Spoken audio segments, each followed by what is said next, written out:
অভিজ্ঞান দত্তের সাথে লুকিয়ে কথা বলার সময় মোহিনীকে এবার ধরে ফেলল অরিন। হ্যাঁ বন্ধুরা, এমনটা হতে চলেছে আজকের পর্বে। বিস্তারিত জানতে ভিডিওটিতে লাইক দিয়ে চ্যানেলটিকে সাবস্ক্রাইব করে পুরো ভিডিওটি তোমরা দেখতে থাকো।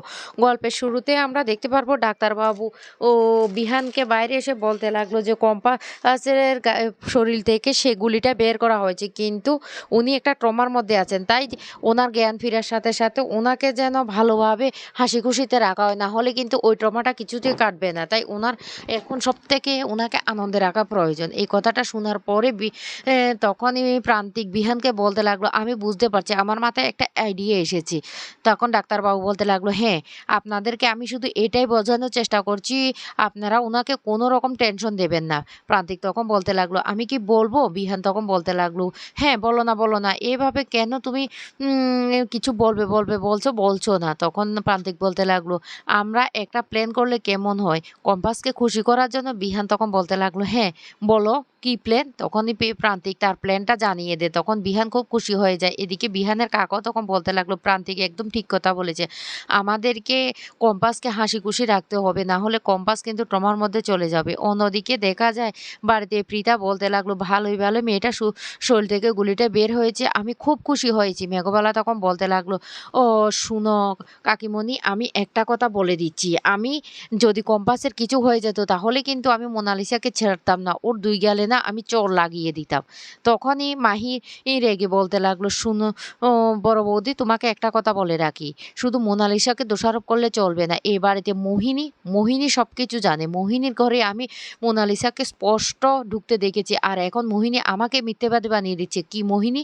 আমি নিজের চোখে দেখেছি, মোনালিসা যখন ঘরের মধ্যে ঢুকেছিল তখন তুমি দরজাটা বন্ধ করে দিয়েছিলে।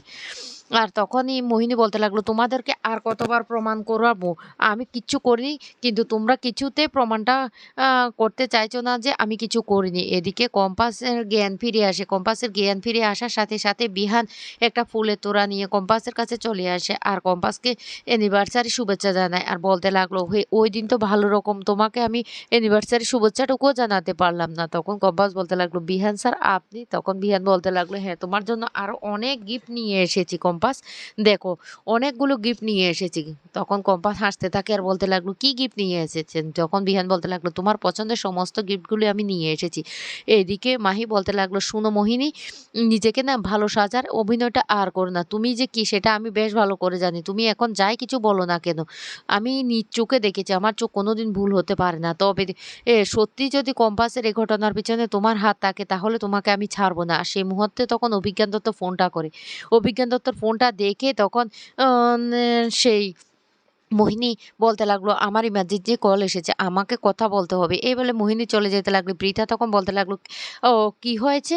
ও তোমার প্রত্যেক দিন দেখতে পাচ্ছি হুটহাট করে ফোন চলে আসে আর তুমি সবার থেকে আড়ালে চলে যাও, কি এমন কথা আছে যে তোমাকে সবার থেকে আড়ালে গিয়ে কথাটা বলতে হবে? মোহিনী তখন কোনো কথা জবাব না দিয়ে সেখান থেকে চলে যায়। এদিকে বৃথা তখন বলতে লাগলো, শুন অরিন, তোকে একটা কথা বলে রাখি, তুই কি এখনো চোখে কিছু দেখতে পাচ্ছিস না? অরিন তখন বলতে লাগলো, কি হয়েছে? মেঘবালা তখন বলতে লাগলো, শুনো অরিন, আমরা সব জানি, সব বুঝতে পারছি, ওই মেয়েটা এই বাড়িতে ঠিক ঢুকে পড়েছে আর তোমার থেকে পাশ কাটিয়ে তোমার সাথে না থেকে আলাদাভাবে থাকার একটা পাকাপোক্ত ব্যবস্থা করেছে। তারপরে তুমি ওই মেয়েকে বিশ্বাস করো? তখন রুদ্র বলতে লাগলো, শুন, ভালোবাসা মানুষ অন্ধ হয়ে যায়, কিন্তু ও ও তো আমাদের বাড়িতে এসেছে বেশ কয়েকদিন হয়েছে, এবার তো তোর চোখ কানগুলো খোলা রাখা দরকার। অরিন তখন বলতে লাগলো, কি বলতে চাইছিস তোরা?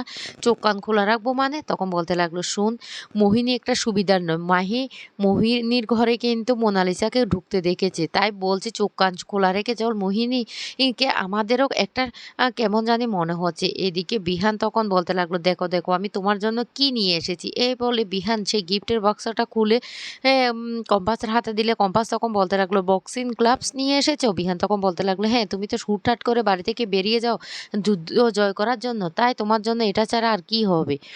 এরপরে কম্পাসের মাথায় হাত দিয়ে আদর করে দে বিহান আর বলতে লাগলো, তোমার জন্য আমি একটা শাড়িও নিয়ে এসেছি, দেখো শাড়িটা খুব দারুণ না, তোমাকে খুব ভালো লাগবে। তখনই কম্পাস খুশি হয়ে যায়।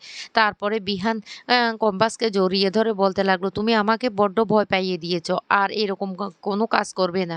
আমি কিন্তু এর আগেও একবার ভয় পেয়েছি, আজকেও একবার ভয় পেয়েছি।" অন্যদিকে অভিজ্ঞান দত্ত অ সে মোহিনীকে ফোন করে বলতে লাগলো, "আমার একটা কাজ করে দিতে হবে তোমাকে।" তখন মোহিনী বলতে লাগলো, "কি কাজ?" তারপরে কাজটা বললে মোহিনী তখন বলতে লাগলো, "অভিজ্ঞান বাবু, আমি এমনিতেও বাড়িতে সবাই আমাকে সন্দেহ করছে।